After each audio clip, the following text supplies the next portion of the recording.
साताऱ्याचे पोलीस अधीक्षक तुषार दोशी हे सध्या चांगलेच चर्चेत आहेत। जिल्हा परिषद निवडणुकीदरम्यान मंत्र्यांना झालेल्या हाणामारी प्रकरणामध्ये त्यांना निलंबित केलंय, पण या निलंबनाला स्थगितीही मिळाली आहे। अश्विनी बिंद्रे हत्या प्रकरणामध्ये देखील त्यांच्या संशयास्पद कारवाईवरती प्रश्नचिन्ह निर्माण झालेलं होतं। अश्विनी बिंद्रे यांचे पती राजू गोरे यांनी एबीपी माझाशी बोलताना दोशी यांच्या संबंधी काही प्रश्न उपस्थित केलेत। तर हे प्रश्न नेमके कोणते आहेत ते देखील आपण ग्राफिक्सच्या माध्यमातून पाहूयात।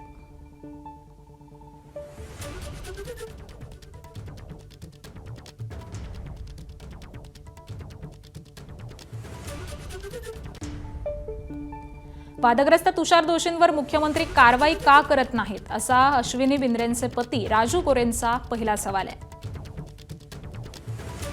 त्याबरोबरच अश्विनी बिंद्रे हत्या प्रकरणी दोषींवरती कोर्टाचे कारवाईचे आदेश होते, पण साधी कारणं दाखवाही नाही असं देखील गोरेंचं म्हणणं आहे।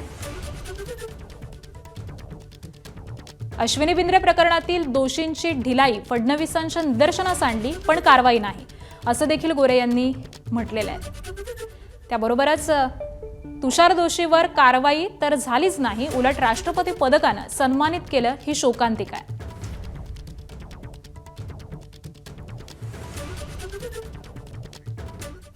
तर साताऱ्याचे एसपी तुषार दोशी यांचे आणखी प्रकरण पुढे येऊ नये यासाठी कोल्हापूरचे परिक्षेत्राचे आयजी आणि पोलिसांनी दडपशाही केल्याचा आरोप सामाजिक कार्यकर्ते महेश करचे यांनी केलेला आहे।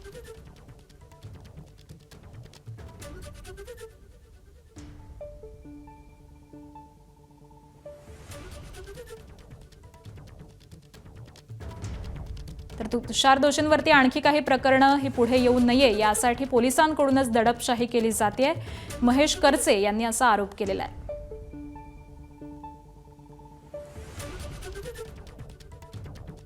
स्टेशनचे तत्कालीन एपीआय अक्षय सोनवणे आणि त्यांच्या सहकाऱ्यांनी एक बनावट आणि खोटा गुन्हा दाखल करून काही युवकांची मसवडच्या बाजारपेठेतून धिंड काढली। त्याच्यामध्ये एक अल्पवयीन मुलगा सुद्धा होता। त्या अल्पवयीन मुलाचं नाव आणि चेहरा सुद्धा माध्यमामध्ये एपीआय अक्षय सोनवणे यांनी जाहीर केला। याच्या विरोधात आम्ही सातारचे एसपी तुषार दोशी यांच्याकडे तक्रार केलेली आहे, परंतु 2.5-3 महिन्यानंतर सुद्धा हे दोषी पोलिसांच्यावरती कोणताही गुन्हा दाखल होत नाही, कोणतीही कारवाई होत नाही। याच्यासाठीच आम्ही आज कोल्हापूर रेंजचे आयजी सुनील फुलारी साहेब यांच्या ऑफिससमोर आमरण उपोषण करण्याचा निर्णय घेतला होता। तसं आम्ही निवेदन दिलेलं असताना सुद्धा आज आम्ही आंदोलन करण्यासाठी आलेलं असताना शाहूपुरी पोलिसांनी आम्हाला एबीपी माझा, उघडा डोळे बघा नीट।